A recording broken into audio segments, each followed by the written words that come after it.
Hello there.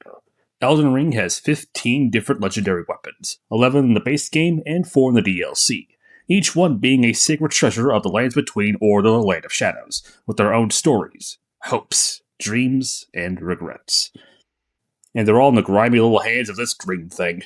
Meet the Loot Goblin, a green little bastard who just can't help but steal the most precious of treasures. That's how he went to jail, you know. But now that the shattering has calmed down just a bit, there's no better time to pilfer some scrumptious loot from the corpse of this great land.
Also, make sure to like and subscribe and all that fun jazz. I really worked hard on this, and it will be much appreciated, but it's not mandatory.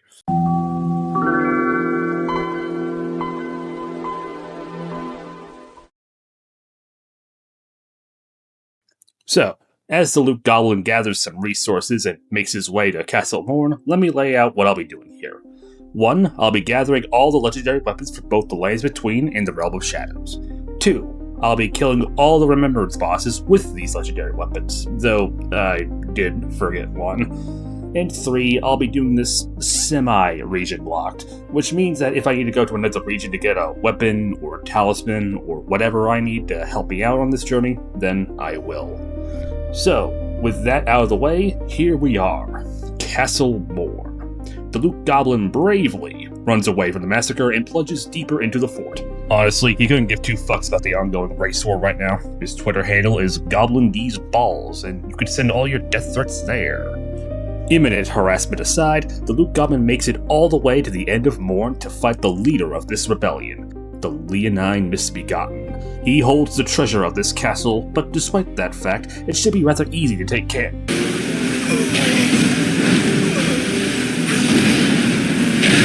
Right, he's a goblin. Goblins need help. Fun fact, 3 of the 11 base game legendaries are dropped by these Misbegotten bosses, and there's only 4 of them in the game. I'm sure there's like a lore reason for that, but I don't know, I'm a goblin, so whatever. Also, Leonine means lion-like. You learn something new every day. And with the lion-like Misbegotten lying dead, the Loot Goblin pulls his prize from his dead hands, the Grafted Blade Greatsword. We need around 27 strength to even wield this thing, so even with the strength tier, the Loot Goblin can't. Thankfully, this is a problem that can be easily fixed, as after killing this troll a few times, the Goblin can level up in strength once. And since we're in Stormvale, why not get another legendary? The Loot Goblin pops on by to the War Master's shack and, in cold blood mind you, murders this random man for his fancy stick. And by fancy stick, I mean the Devourer's Scepter.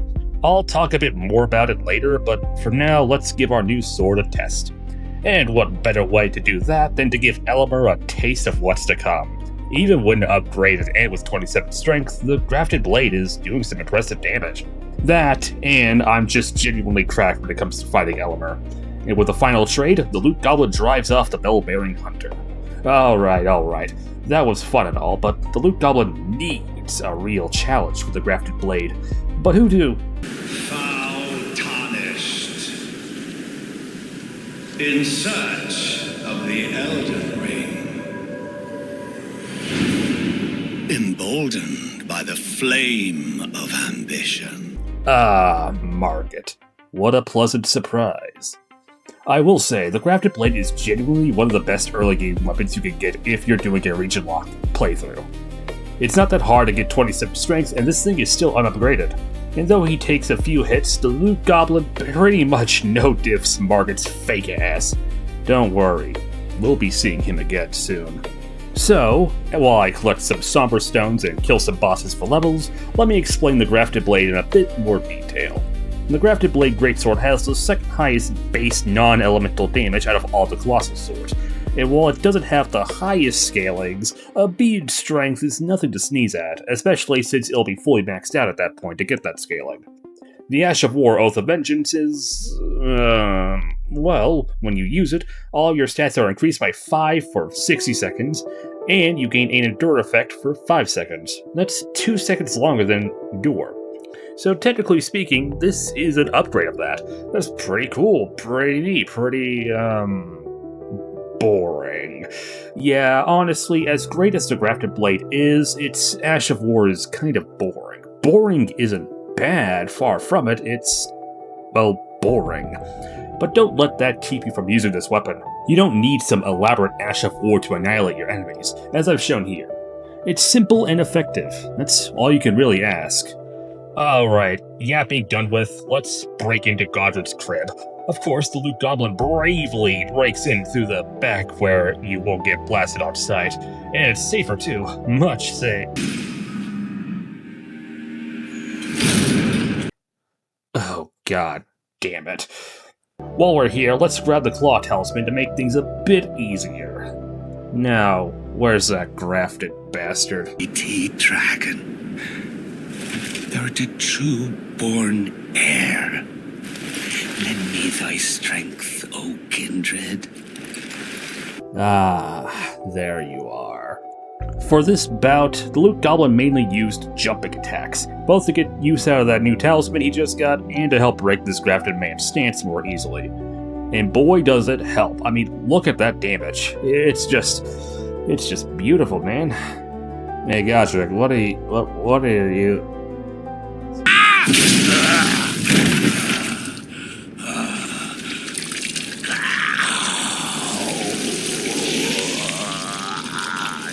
And so, in a last-ditch attempt to get rid of us, Godric grafts onto himself his Papa Meat-branded bad dragon. But in the end, it was just simply too little, too late.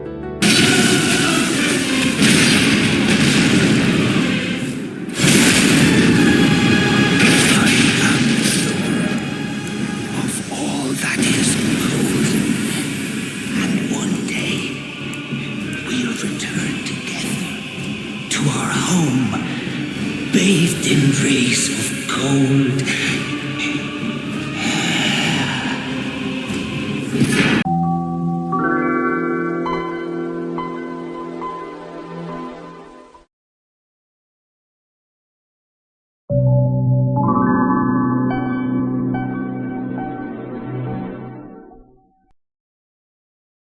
So, now that we've pulled out all of Godric's stitches, it's time to leave Stormvale and enter Liurnia of the Lakes. Before we head over to EG, the Loot Goblin pops on by to the Purified Ruins to nab the Two-Finger Talisman. And speaking of EG, he sells up to +4 Somber Stones, which is going to be the highest I'll be upgrading the Scepter. The Loot Goblin is going to be tackling Karya Manor now for 2 main reasons. 1, there's a legendary there that he could steal, and 2, he's going to need to complete Ronnie's questline in order to get another legendary. But anyways, here we are, Karya Manor, a ruined place that is very handsy with him, so in turn, the Goblin is very hands-off when it comes to exploration. Alright, now time for that loot. Go from here at the minor lower level site of Grace and follow along the path the Loot Goblin is going. Then, when you get to this part of the bridge, jump off and go down the ladder. In the room you find yourself in, you'll get the Sword of Night and Flame. Alright, treasure secured, now let's open up part 2 of the plan. But first, we have to deal with Loretta. Now, I'm man enough to say that I've died a few times here. I mean, I haven't given a single point to Vigor, so it tracks. But after locking in and remembering what's at stake, the Goblin whittles this ghostly apparition down more and more, until a final charged heavy finished the job. Now, I didn't immediately begin Ronnie's questline because, I forgot, but don't worry, I made sure to do it. But here's what I did in the meantime. First, the Loot Goblin cleanly kills this rotten knight to get the Winged Sword Insignia talisman. Then, he bludgeons this hapless glintstone dragon to death and stole its keys. Cracked open a Crystallian surprise egg and got the somber bell bearing. Paid a visit to this cool dog pope. Oh hey, Elimer. Oh, you motherfuck! And finally, decided to take a vacation to the village of Albanorix. Just saying, the travel agency lied. While here, the goblin levels up in int and gets a nifty souvenir. Man, the locals here are so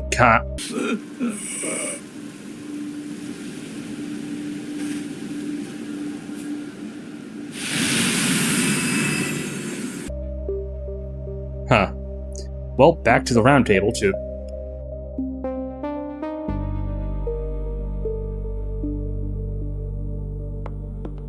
No, that's my souvenir! Well, I'm running out of things to do, so let's go ahead and open up the way to Altus.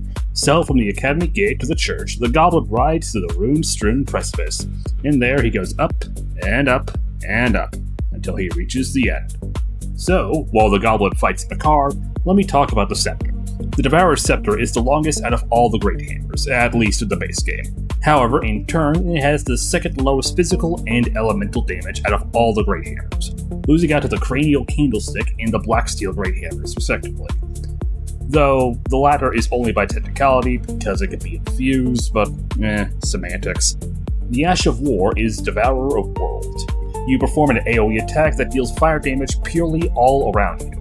For every enemy you hit, you gain back some HP. It sounds good on paper, but in practice, it's too slow to be used effectively, doesn't do that much damage, and is only really useful when there's a lot of enemies to gain a whole lot of HP from, which is a problem because, well, point number one. It's not a bad weapon, again, it's the longest Great Hammer, but as a legendary, it's kind of meh. I mean, if you want a weapon where the Ash of War can heal you, you're gonna want to get the Blasphemous Blade. I guess you can use the Scepter as a placeholder until you can kill Rykard, but I feel like there are just better options for that, honestly. Alright, so now that Makar is dead, the goblin levels up Vigor once, and makes his way into Raya Lucaria. Here's an example of how the Ash works. It certainly is useful in certain situations and scenarios, but honestly, it's suffering from Aquaman syndrome. Not bad, but it has to stand next to some amazing legendaries that make it look doggone awful in comparison. Speaking of doggone awful, the Red Wolf of Radagon.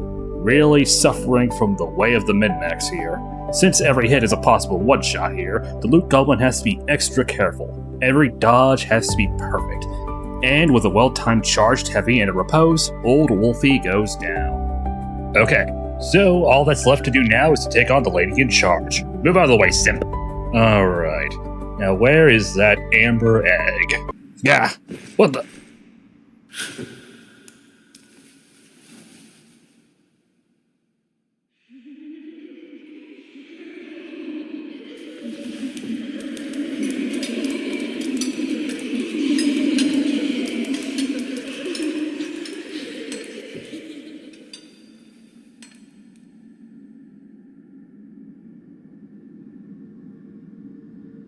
Hush, little Calva.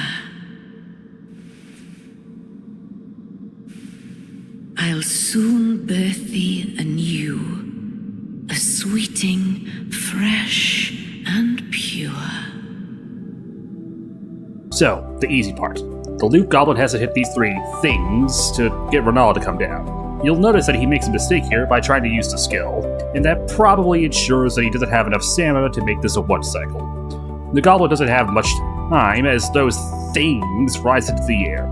He's got like a minute before he gets blasted by a gravestone, and with a few seconds to spare, the Goblin hits the final Scholar and finishes off the Queen.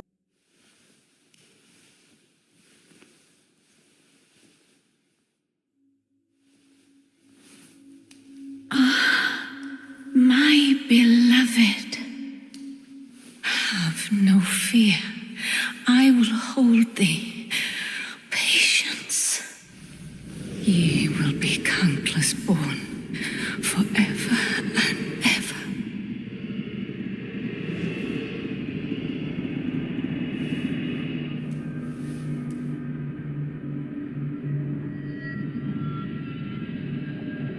upon my name as Rani the Witch. Mother's rich limber shall not be disturbed by thee. Foul trespasser. Send word far and wide.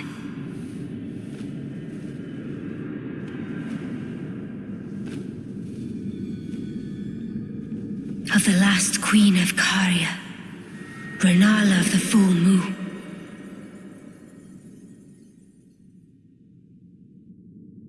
And the majesty of the night she conjureth. Phase 2, where the floor is water and thus limits his damage. But that's a minor setback. All the Loot Goblin has to do is to stay close and not let her breathe. Things do get a bit hairy when she summons, but in the end, persistence is the key.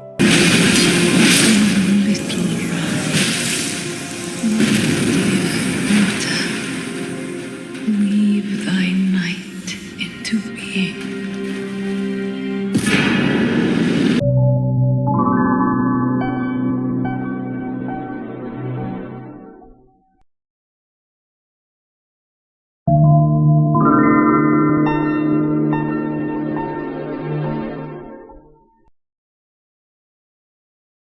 With the Full Moon Queen bested, the ability to respec is now available. Thankfully, the Goblin's time in Liurnia has allowed him to wield the Sword of Red and Flame, so long as he wears the Two-Finger Talisman. So, after upgrading it to +4, the Loot Goblin rides his way up to Caelid. This place is one of the most dangerous places in the Lands Between. So let's go ahead and get the fire cracked. But let's see what damage we're... Holy shit, that's quite a bit, honestly. Alright, avatars are easy to cheese. What about the Cleanrot Knights? Those guys are... Okay, maybe Caelid won't be as bad as I thought. While we're at it, let's make use of this new golden scarab and roast Xerxes alive. The damage is still really good, though I did run out of FP during the fight. Honestly, outside of this skill, this weapon is kind of buns, but I'll get to that later. For now, we slay the Rotten Dragon with a mighty jump attack to the eyes. Oh, I'm guessing at the part where I get my back blown out by this Deathrite bird. That would take longer. Oh well, guess that later is now. So, while you watch me die to this thing a lot, let me go more in depth about this sword. The main flaw of the Sword of Night and Flame is the fact that the damage is split down into 3 ways: physical, magic, and fire. Now these aren't the worst damage types, but the types is not the problem. It's the fact that they're on the same weapon. This is because when an attack is registered, each of the damage types is done separately, and then added on, I think. I don't know, I have to look it up. This is why something like a heavy Great Mace will outdamage, say, a magic Great Mace or a holy Great Mace, even though the elemental ones will probably have a higher AR. In contrast, the Night and Flame stance is the hydrogen bomb attached to this coughing baby of a weapon. With it, you perform a stance where you either press the light attack to shoot out a short burst of Comet Azure, or a heavy attack to send out a wide flame fire attack. This Ash is extremely versatile and, again, hits like a truck. The Ash of War makes or breaks a weapon, and that holds true here. It's the main reason why I ranked this weapon so high on my tier list series, which you should watch, by the way. Because despite the fact that the actual sword is mid on a good day, the Night and Flame stance, along with its ease of access, just outweigh any real negative traits, in my opinion. Oh look, I made rotisserie chicken. Quaint. But bloodlust still remains. How about we solve that by murdering this lone commander and his men? The ghost boys are easy enough, so the goblin can focus on the commander. Honestly, I prefer to fight these guys by ducking and weaving. Is it efficient? No. Is it fun? Yeah. Eventually, this rotten commander decides that a party of 2 is no party at all. Unfortunately for everyone, the Loot Goblin is a professional party member, and with a bit more ducks and weaves, Niall goes down. Now, honestly, I didn't really do much in Dragon Barrow outside of killing bosses for levels. I did beat Grail legitimately, and I got both the second half of the Dectus Battalion and Radagon Source Seal, but that's about it. No wait, scratch that, I did give this random homeless lady the totally clean needle from Niall after a kind old maid fixed it up for me. My good deed of the day inside, let's commit burglary. First up on the Caelid shopping list, the Rune's Greatsword, which resides here at Redmane Castle. You already know we're breaking in through the back. Now, this could have the potential to be the most annoying fight we'd have to face. The Goblin has to fight the Misbegotten Warrior and the Crucible Knight duo to get his prize. And while yes, the Knight only joins when the Warrior's at half health, one wrong mistake will mean instant death. And I don't know about you, but being spit roasted at Caelid is not on the to-do list. Okay, here we go. We level up Int once and face our first real challenge.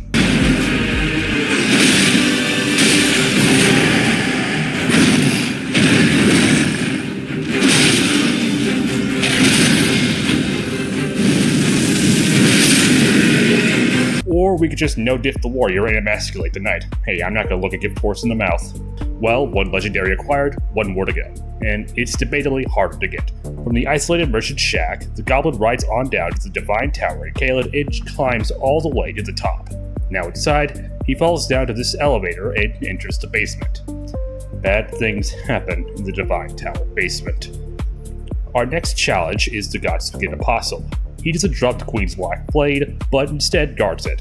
And goddamn does he do a good job. Stretchy here hits like a freight train, and even with the Opaline Hard tier, certain attacks are a one-shot if not a two. It's clear that the Goblin can't just spam the Ash, so instead he opts to do jumping attacks to break the Apostle's stance. And instead of doing a riposte, he uses the Comet Azure attack on the blade. And after a long back and forth, one final Comet Azure finishes the job. And deeper into the basement, the Goblin claims his prize. Let's celebrate to the isolated merchant shack too. Elemer! How many times do we have to teach you this lesson, old man? Oh look, the festival is beginning. It looks like Jiren has a story to tell. Before we begin, allow me to paint you the full picture.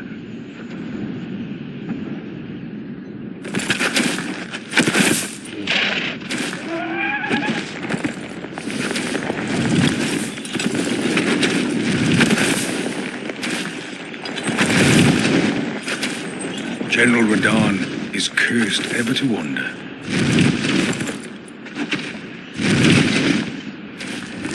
Eaten from the inside by Melania's scarlet rot, his wits are long gone.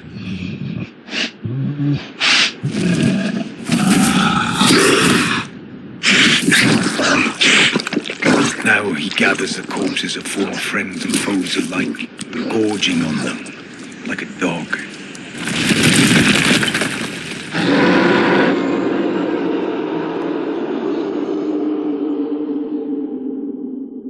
Howling at the sky. After hearing that sorrowing tale, the Goblin goes to face Radahn, not before running away before charging forth. Now let's see that damage. I haven't leveled up Faith, I want you all to know that. Though the Goblin did some impressive damage, Radahn did the move, so death was inevitable. Attempt 2 was better. We were roasting the Star Scourge, trying to break his stance before he went up, but to no avail. And it seemed like victory was in hand. Steve is gonna fail tonight. Third attempt. If Radahn doesn't die, I'm dropping Steve into the Mariana's trench. His well-being will be in your hands now, Goblin. Act wisely.